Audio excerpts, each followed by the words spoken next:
They called him Max. A stocky pit bull, full of life, loyalty, and a love that radiated from every wag of his tail. His world revolved around his humans, especially 18-year-old Lily, the little girl who dressed him in superhero capes and whispered secrets into his ears. On a quiet spring afternoon, their world shattered. A red balloon slipped from Lily's hand, caught the wind, and drifted into the street. Laughing, unaware, she chased after it. And Max ran after her. He wasn't thinking. He didn't hesitate. He saw the car. He saw her. And he leapt. Tires screeched, metal screamed, then silence. Max had pushed her clear, but he paid the price. He lay in the road, broken, his left leg twisted beyond repair, one eye dark and shattered, breathing shallow. At the animal clinic, the vet shook her head. "There's nothing we can do," she said. "He won't last the night." Lily screamed. Evelyn, her mother, didn't. She was quiet, still. Evelyn wasn't just Lily's mother. She was a scientist, a genius in fields she could never talk about outside government bunkers. And Max was family. She made a call. That night they stole his body from the clinic, drove for hours beneath the cover of dark, and descended into a forgotten lab buried beneath the Colorado plains. He woke up 2 weeks later, but not the same, not really. The leg was gone. In its place, a sleek, obsidian prosthetic, humming, alive as if it could think. He moved it, and it moved with him. His eye, no longer an eye.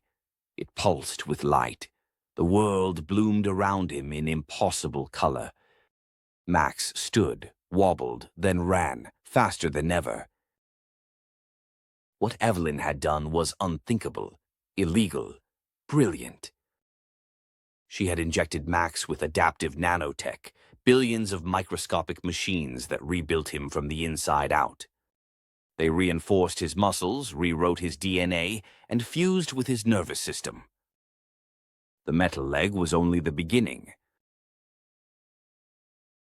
He could leap over fences, track heartbeats through walls, smell radiation, feel vibrations in the air.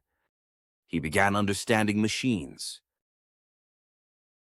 He had thought, and it had obeyed. The nanites were evolving, so was Max. And then they came. Black vans, gray suits, cold faces. Men from the same program that had once scrapped Evelyn's research. Now they wanted their creation back.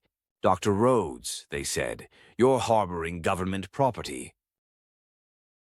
Max watched from the shadows. They moved to grab Lily. He moved faster. He crashed through them like thunder. One flew into a wall. Another raised a weapon. Max's eye flared, and the gun shorted out in his hands. Sparks danced across the floor. He didn't kill them, but he could have. They fled that night, Max, Evelyn, and Lily, into a world of shadows and silence, chased by satellites and soldiers.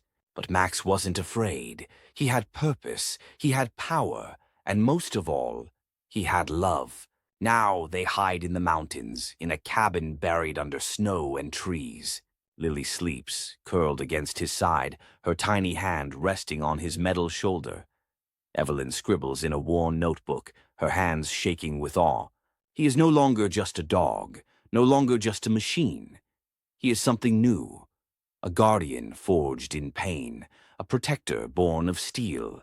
They called him Max. But now he is something else. Steelheart.